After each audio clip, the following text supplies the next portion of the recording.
Please share the information provided in this video.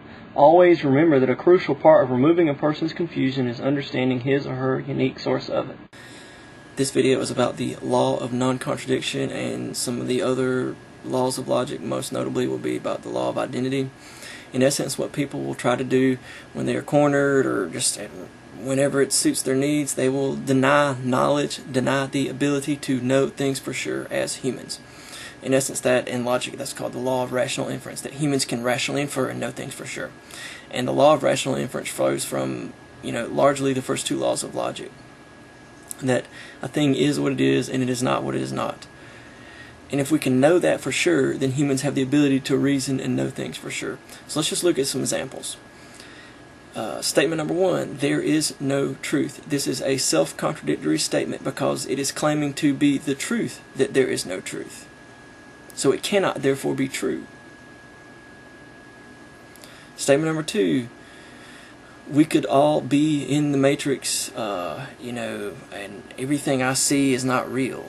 And the problem there is that it's still real in the sense that it is your world you live in. And the other problem is the contradiction. If you know that it is not true, that there is no truth, then you know something for sure, whether your senses are all off or not. You know that it can never be true that there is no truth, because if there was true, there was no truth, then there would be truth. But if there's no truth, then it can't be true that there's no truth. Do you see? So, although we may all be in the Matrix, or in some sort of bizarro illusion world, we do know that for sure. And who knows what else we could know for sure through logic and through other means of finding out the truth. Or it'll sometimes come in the form of, I see blue and you see yellow, and how do I know that what I see is what you see, so therefore nothing is real? So many things are real. It's still real that you see blue and that he sees yellow, and like I said before, you can still know some things for sure based on pure logic. Ban intolerance, and this idea that you should be tolerant of everyone's view and no one should ever even disagree with someone. But when you say that you should never disagree with someone, you're disagreeing with everyone who disagrees with people. It's logically impossible not to disagree with people. So when you say ban intolerance, are you intolerant of intolerant people, or do you tolerate their intolerance and allow them to be as intolerant as they want to? Are you going to be intolerant too? Or, for example, all religions are right. Well, what about all the religions that say all the other religions are wrong? Because that's pretty much all of them. And when you say that all religions are right, you're saying that all the other ones are wrong for saying that they're right and everyone else is wrong. So really, it's impossible not to claim that you're right and everyone else is wrong. And even when you say everyone's right, you're still saying everyone else is wrong, whether you like it or not. Because they all think that they're right, and you're wrong, and everyone else is wrong. Nothing is certain. Well, the problem there is, are you certain that nothing is certain? If you're certain that nothing is certain, then something is certain. But the statement is that nothing is certain. So therefore, something is certain for nothing to be certain. Question everything. Oh yes, question everything. But do you question the fact that you question everything? Or are you sure that it's always right? Or should we just always question everything? But that becomes something you don't question. You always are certain that you should always question everything. Perhaps maybe there are some things that you shouldn't question, because you know that they're right. How about A can equal not A? That is the fundamental nature of the law of non-contradiction that we've been going through, that a thing is what it is and it is not what it is not. So A does not equal not A. It may equal B because we don't know what B is, but it does not equal not A. When someone says that A can equal not A, well, the problem is, well, if A can equal not A, then when you say A can equal not A, or that A equals not A, I can say that that statement means the same thing as A cannot equal not A. So when you say the law of non-contradiction is untrue, well, I can say that it's also true. And it's okay for me to contradict you, and I'm right and you're right. So A can equal not A, and it can't be impossible for A to equal not A. Never be closed-minded. Are you open-minded about being closed-minded, or are you completely closed-minded to being closed-minded? Because you appear to be closed-minded to being closed-minded, but the problem is that you say never, ever, ever be closed-minded, but when you say that, you are being closed-minded about being closed-minded. Don't judge. But you just ask me to judge you as someone I can trust when you tell me not to judge people. Doubt is always good, except do you doubt doubt? Or is doubt something that's always good? Change is always good, except do you change change? Should some things stay the same, or should things just always change? Because if things always change, then change is not always good because you're not changing change. The simple reality is some things are right the way they are. They shouldn't change. You can't know anything about God for sure.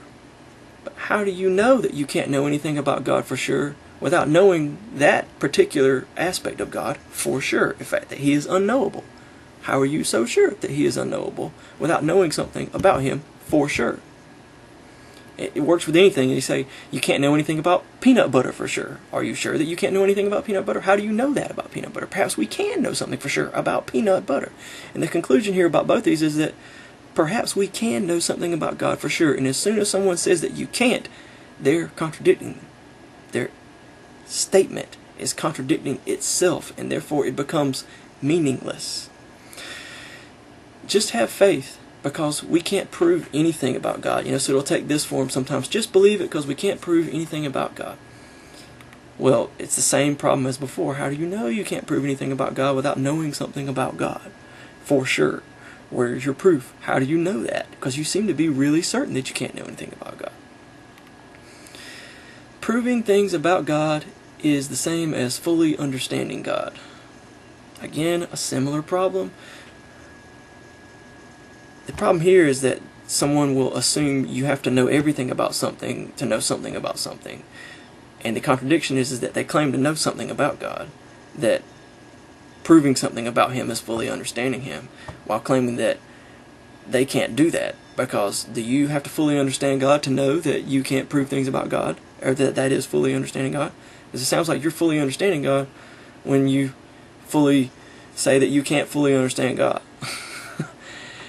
Man's understanding is fallible, so we can't know anything for sure. But if God exists, then man's reasoning is not fallible. How are you so sure man's reasoning is fallible? How are you so sure you can't trust your reasoning? Don't you have to trust your reasoning to know that you can't trust your reasoning?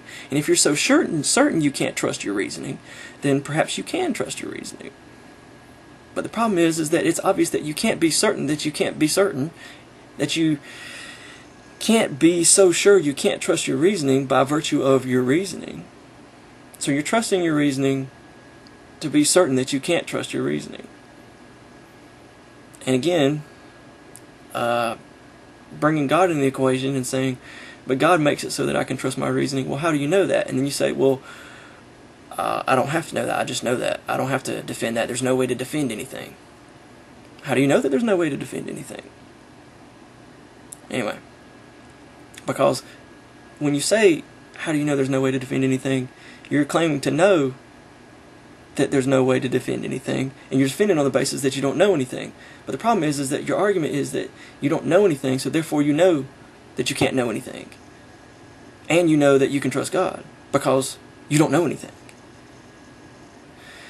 And last but not least, belief that you are right is dualism and leads to war. Well, are you right that dualism leads to war? Are you right that people should never believe they're right?